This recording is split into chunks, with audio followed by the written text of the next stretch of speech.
Good day. Welcome to the Trending Issues program of the Line of Contact series. We are on the joint media platform Press Clubs TV, created by the Baku and Yerevan Press Clubs. Following the initialing of the peace agreement on August 8, meetings between delegations from Azerbaijan and Armenia have become increasingly intensive. The first round of these discussions took place in Yerevan and Istanbul, with the next scheduled to be in Baku. The parties expect future meetings to be even more comprehensive and to include broader participation. Does this indicate the start of new regional norms, or is it just another step toward signing the peace agreement? We have two experts as usual from Armenia and Azerbaijan, and now we're going to discuss all these issues with them. Mr. Arek Kochinyan, President of Research Center on Security Policy, Yerevan, Armenia, and Mr. Zaur Shiriyev, non-resident scholar at Carnegie Russia and Eurasia Center. Thank you very much for joining us. Thank you. Mr. Kochinyan, I'm starting with you. As I already mentioned, over the past months, a series of meetings have taken place in Yerevan and Istanbul involving representatives of civil society, think tanks, parliamentary delegations, as well as expert visits to various events in Yerevan. And now the first such meeting is planned in Baku. Very general question, what do you expect from these mutual visits, or more precisely, what should we expect from them? Because for these exchanges not to become a form of extreme tourism, but to generate tangible benefits, they must be followed by concrete steps, joint initiatives, and engagement of broader segment of society. Do you agree? I do agree, of course. Well, again, I would like to thank you for the chance of the conversation. With regards to the track 2 conversation, or the conversation between the civil societies and the expert community, I would say that we shouldn't be in two extremes. One extreme being overestimation of the possible outcomes of this format, with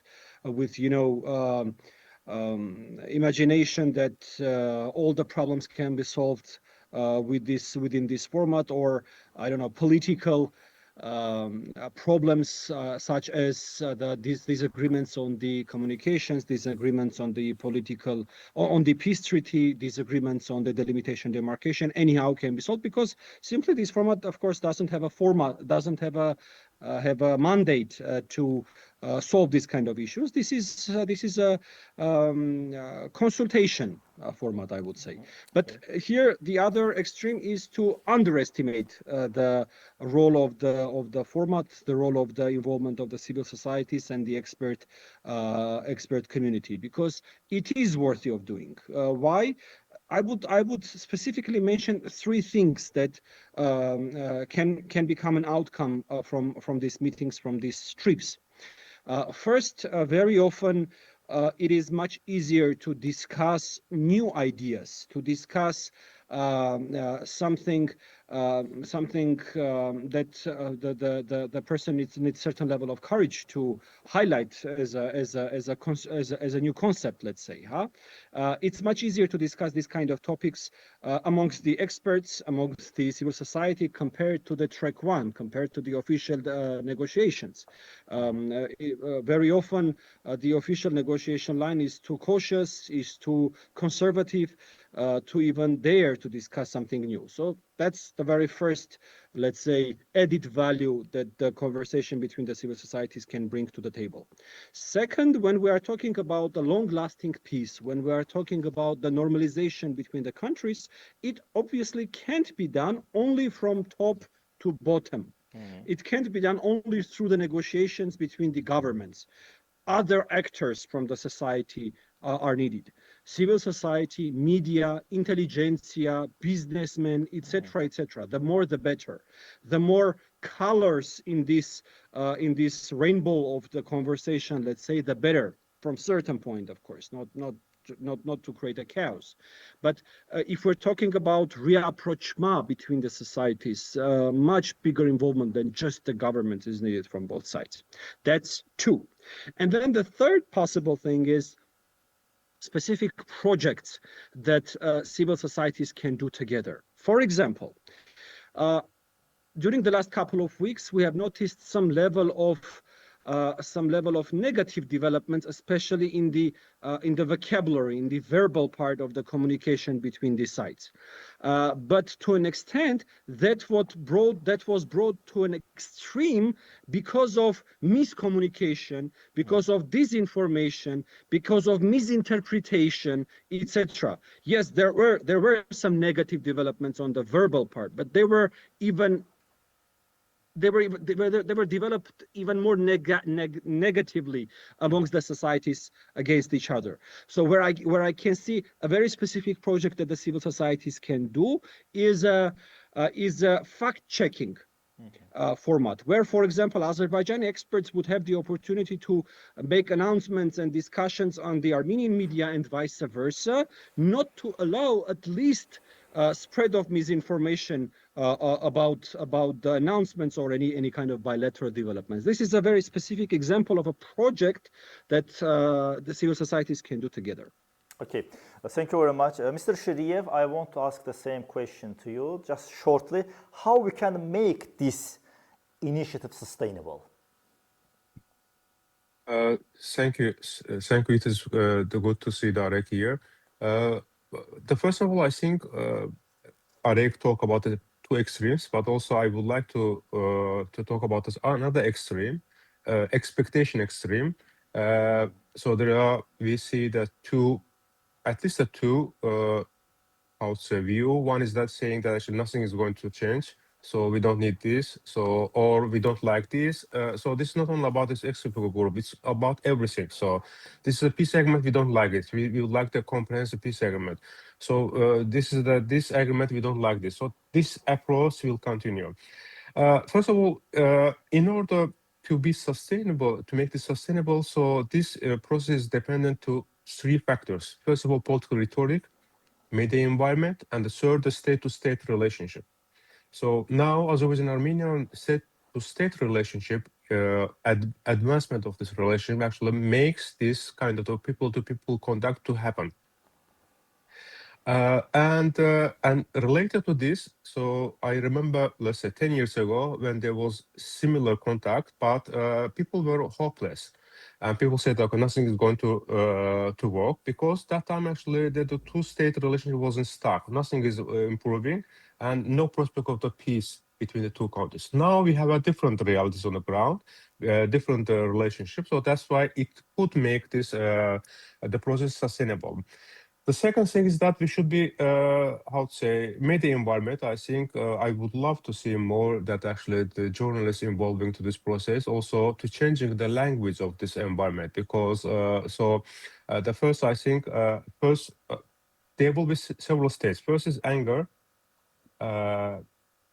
then surprise, then learning, and the fourth is unlearning, and then normalization. So this is how the people is going to see this, the people-to-people contact or expert or civil society engagement. So now we are in the stage of the surprise and learning. So because I think when I was in Yerevan, I think I received very genuine questions about this Azerbaijan peace process. I have never seen this kind of questions, let's say 10 years ago when I was in Yerevan. So then I think the same will happen when Armenian, the experts will come to Baku. When they return, people will ask the questions to learn and to understand. So when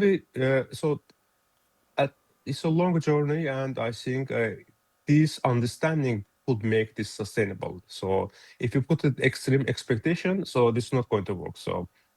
Okay, thank you very much. My second question, following your answers, because there are dialogue within civil society and official negotiations. Yeah, they fully different each other.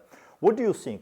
Do these platforms complete each other, or do they remain parallel tracks? Because more broadly, do the reciprocal visits or mutual visits currently taking place at the civil society and expert level have any real capacity to influence the overall process at this stage? Mr. Kochinyan, please. Yes, thank you.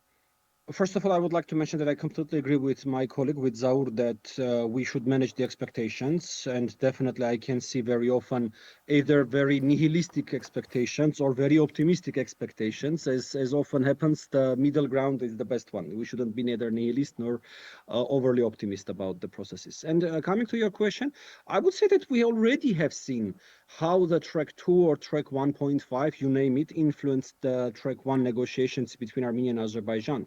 On this meaning, Armenia-Azerbaijan negotiations are very unique because expert level discussions and civil society level discussions so far already influenced the delimitation demarcation process, the peace process, the communication process, involvement of third parties, etc., etc. So it is very influential in my opinion. And yes, there is a level of communication or a level of integration between the track 1 and track 2. And in my opinion, this is how it should be.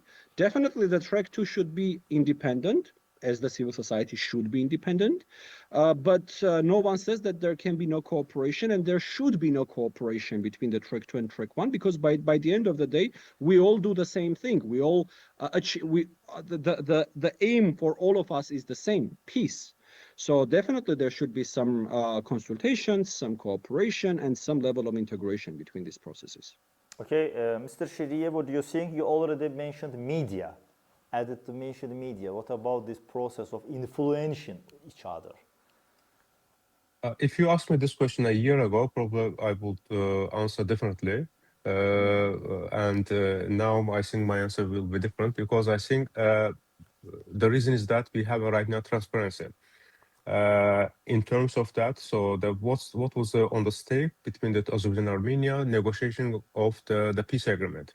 And now the text of peace agreement is available. Anyone can read it, because I think I remember a year ago or 2 years ago, there were many speculation, ungrounded speculation, and people actually put many demands that actually, so some people acted like that actually they seen or they actually involved, and also misinformed their media and also misinformed their population. Now, so I wouldn't say that now. Now the process is transparent, and what they are negotiating with Baku and Yerevan is clear. And I think so. In that terms, the civil society or the expert level, how to say, the role will be reducing, how to say, misunderstanding between the two sides.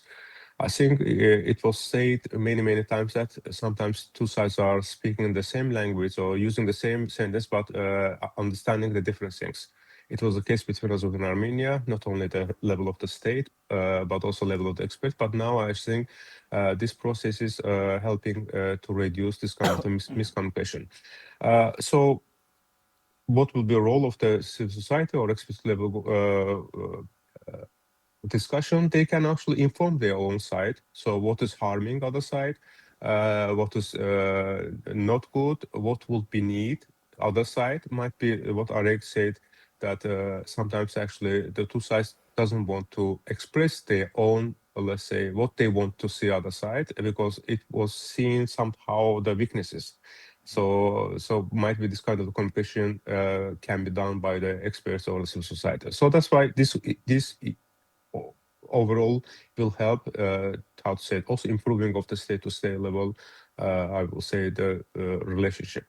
The media, you know, it's hard to ask all the media entities to follow the rules, but might be there should be some ethical grounds. So also understanding how, let's say, using the one word can influence or can actually make a sensation. So maybe some terminologies. Yeah, I think it happens. So this is going to happen. So I think the media should be much more attentive to this, because the media's role is important because how media inform the public, public is going to read through the media all of this process. So I don't know. So that's why I see importance of the media communication. I remember might be the 10 years ago, 15 years ago, there was also communication between the Azerbaijan and Armenian media. I mean, they met several cities and they discussed that let's not use the certain languages or how to actually inform. So might be after this civil society expert level discussion also, the time will come that there will be much more broader media, let's say, discussion. And obviously, people less derogatory language we see in the media, a less sensational language, it will help. Also, it will also normalize this discussion. So, okay. I want to ask a question about involvement of international actors. The European Union, the United States, and Turkey have expressed support for various dialogue platforms.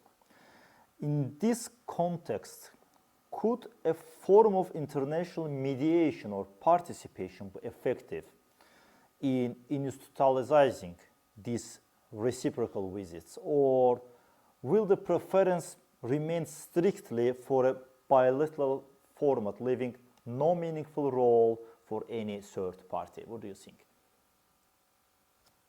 Well, first of all, I would like to mention that, in my opinion, the international partners have played a huge role in developing the connections and the partnerships between the Armenian and Azerbaijani organizations and even experts. The fact that, for example, me and Zaur know each other, or me and other experts, or other experts and other Armenian experts know each other, is to a huge extent the achievement of the international organizations and foreign partners who were involved in the process throughout the years, and who achieved this. This is a major achievement. The fact that we are ready, we know each other, we are ready to work with each other. That's very, very important. That's first. With regards to second part of your question regarding do we see a role for them in the future? I would stress out. I would say yes, but I would stress out specifically what role. I don't think that we need any kind of a mediation anymore.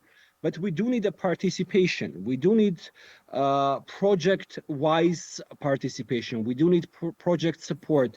We do need a support of the meetings between the civil societies, the media, the experts, etc., etc. There, I can definitely see a role for the third players. As I said, a participatory and a support role rather than a mediation role. The mediation, in my opinion, was the previous phase. It was a very important phase.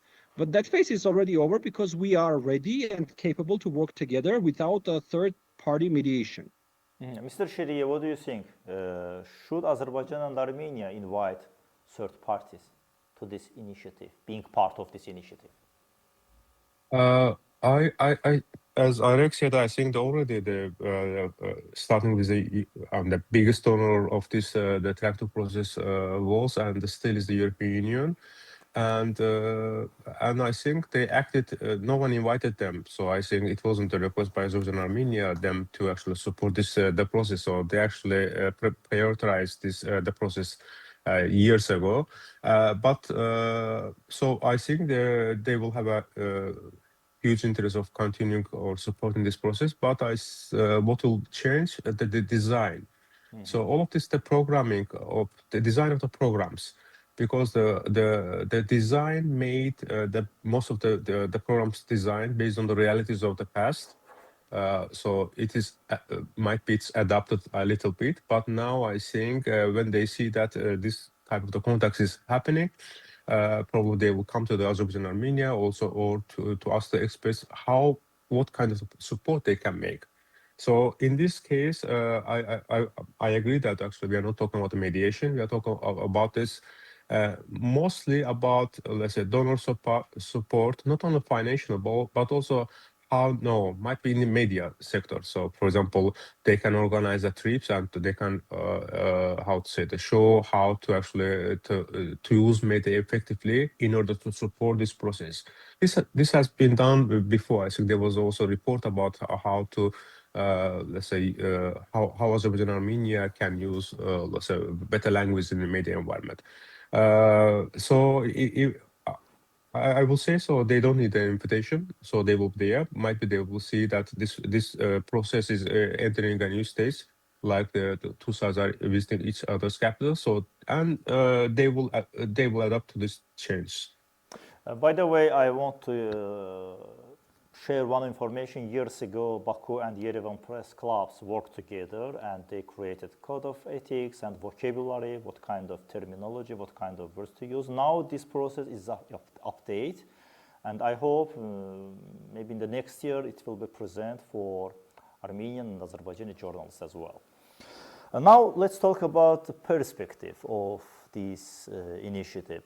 What core mechanisms could expedite mutual visits and dialogue initiatives? In your view, what kind of framework should the parties establish to ensure the institutional continuity of these meetings so that the process does not depend on the political will of individual actors? For instance, the signing of peace treaty or the establishment of diplomatic relations. Sometimes it seems that agreement is reached on nearly everything except the signing of the peace agreement itself.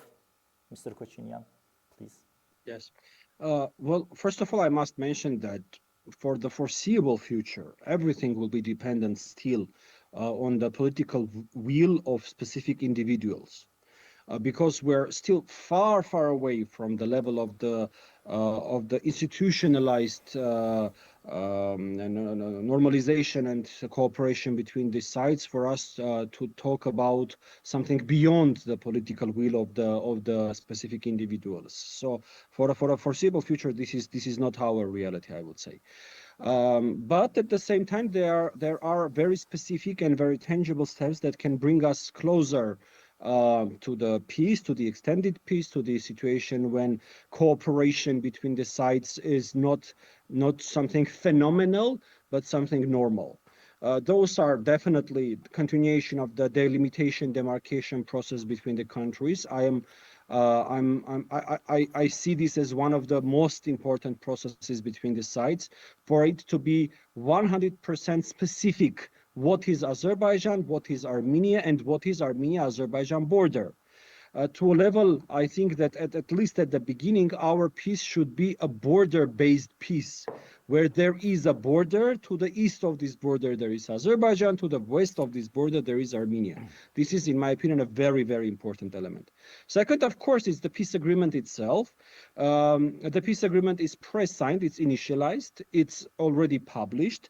And in my opinion, in the upcoming 2 years perspective, we will also see the signature of the peace agreement. By the way, beside the signature, there is also the ratification of the peace agreement, which is also, in my opinion, a very important step. And I don't necessarily see the signature and the ratification happening in a very close period towards each other. There can be a period of time between those two procedures. And of course, that's the communication conversation, the one that got a breakthrough with the Washington Declaration and the signature of the TRIP agreement.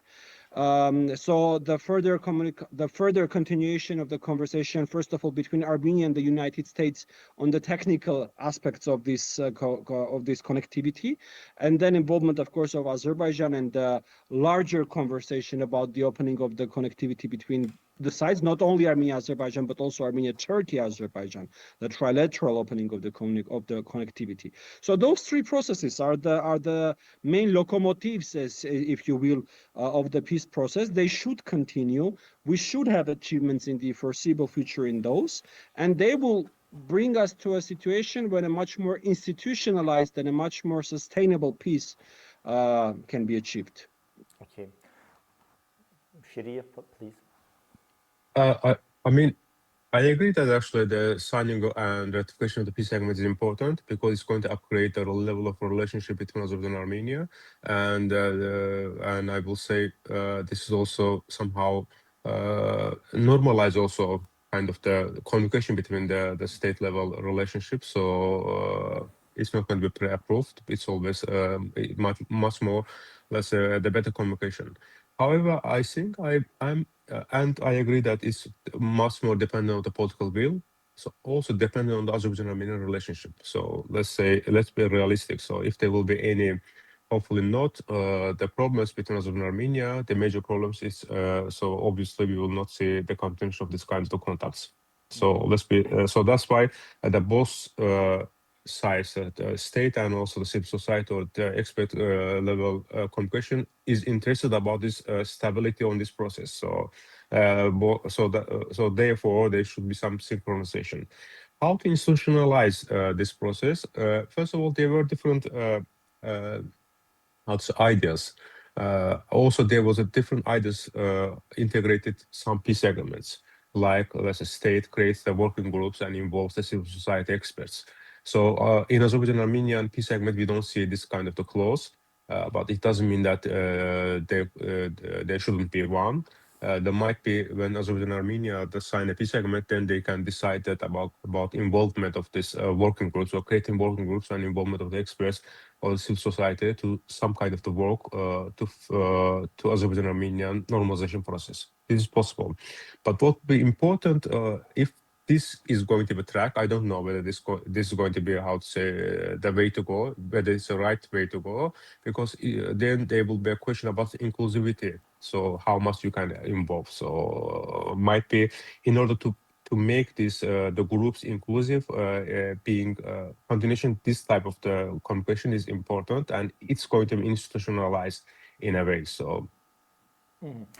Okay, speaking at the Orbeli Forum in Yerevan, Zaur, you remarked that we need to rethink our approach to the peace agreement. I will try to quote directly. We must avoid creating inflated or diminished expectations and remain realistic. A change in mindset is necessary. What exactly is meant by this? From a realist perspective, what would you consider inflated or are underestimated expectations, and how, in what direction, and for what purpose should this mindset shift occur? Thank you for this question. So what I referred at that time, because I think so before publication of the peace agreement, people say that we need a comprehensive peace. So when it's published, they say that we don't like this peace agreement. Some people say it. So then they say that we need a just peace. So then some people in Azerbaijan say that we need a victor peace. So I think there are different definitions of peace in people's mind, but I'm pretty sure that those who make this kind of the expectation, they never read any peace agreement, even including the Azerbaijan-Armenian peace agreement. So the problem is that people saw and some still seeing the peace agreement as a magic formula.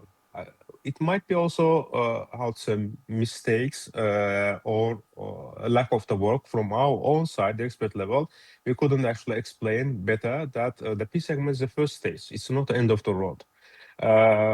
So this is what I mean, that actually not to underestimate what we have right now. This is the beginning. This is not the end of the road. So as you know, in the peace agreement, there is a clause saying that Azerbaijan and Armenia can also involve also to sign different kind of the agreement on the different sectors. So we will see this agreement in the let's say ecological area, or we will see, let's say, education, etc. So it will happen over the time. So this is my expectation, that not to see this as a process, the journey, not the end of the road.